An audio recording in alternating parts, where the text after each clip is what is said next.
பரிசுத்த நாமத்திற்கு மகிமை உண்டாவதாக. இந்த காலை வேளை உங்கள் அனைவரையும் ஆண்டவராகிய இயேசு கிறிஸ்துவின் இன்ப நாமத்தில் உங்களை அன்போடு வாழ்த்தி வரவேற்கிறேன். மத்தேயிலே 19:27 வாசிக்கிறோம். இயேசுவை நோக்கி பேதுரு கேட்ட ஒரு கேள்வி. இயேசுவை நோக்கி, நாங்கள் எல்லாவற்றையும் விட்டு உம்மை பின்பற்றினோமே, எங்களுக்கு என்ன கிடைக்கும்? இன்று அநேகர் நம்மை பார்த்து கேட்கிற கேள்வி, ஏதாவது கிடைக்குமா? நான் இதை செய்தால் எனக்கு என்ன தருவீர்கள்? எனக்கு என்ன கிடைக்கும்? வேறு ஏதாவது கிடைக்குமா? இந்த நாளின் செய்தியின் தலைப்பு, கிறிஸ்துவை நன்கு அறிந்த நாம் இப்படி ஒரு கேள்வியை கேட்டால் அது நிச்சயமாக தவறுதான்.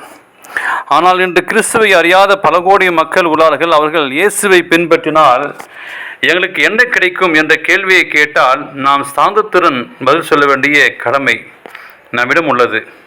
இயேசுவை நாம் சொந்த இரட்சகராக ஏற்றுக்கொண்டு அவரை பின்பற்றுகிற நமக்கு வேறு என்ன இந்த உலகில் கிடைத்து கொண்டிருக்கிறது? அதை சாட்சியாக சொல்வதே அந்த கேள்விக்கான சரியான பதிலாக இருக்க முடியும். கர்த்தர் அவரில் அன்புகளுக்கு தருபவை ஏராளம்.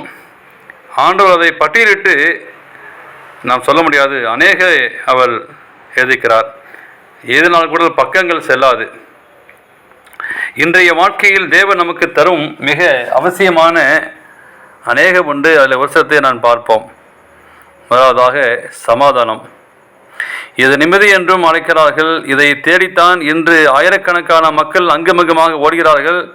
அநேக மதத்தினரும் ஓடுகிறார்கள்.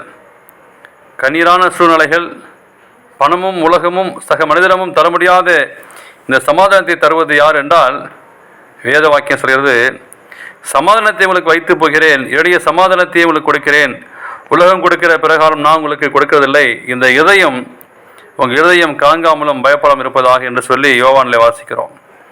இயேசுவானவர் தரும் உலகம் தரக்கூடாத சமாதானத்தை கிறிஸ்துவாகிய நாம் பெற்றுக்கொண்டால் தானே அதை நிச்சயம் தருவார் என்று பிறருக்கு சிபாரிசு செய்ய முடியும், அதை நாம் பெற்றுக்கொள்ள முடியும். இந்த சமாதானம் உங்களை ஆளக்கிறது என்று சொல்லி தேவன் நமக்கு வாக்கு கொடுத்திருக்கிறார். இரண்டாவதாக நிறைவான சந்தோஷம்.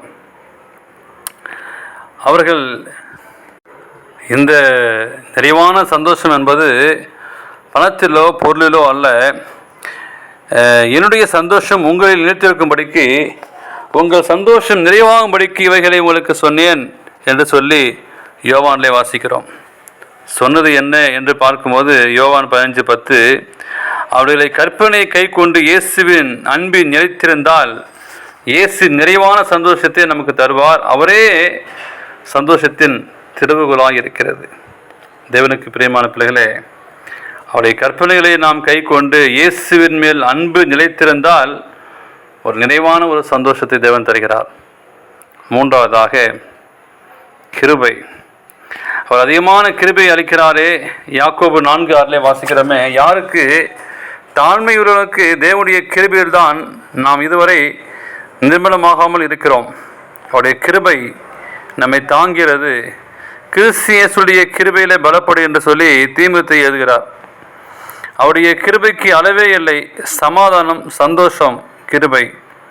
இதை தவிர வேறெல்லாம் நமக்கு இயேசுவானவர் நமக்கு தருகிறார். நமக்கு வேற என்ன வேண்டும்?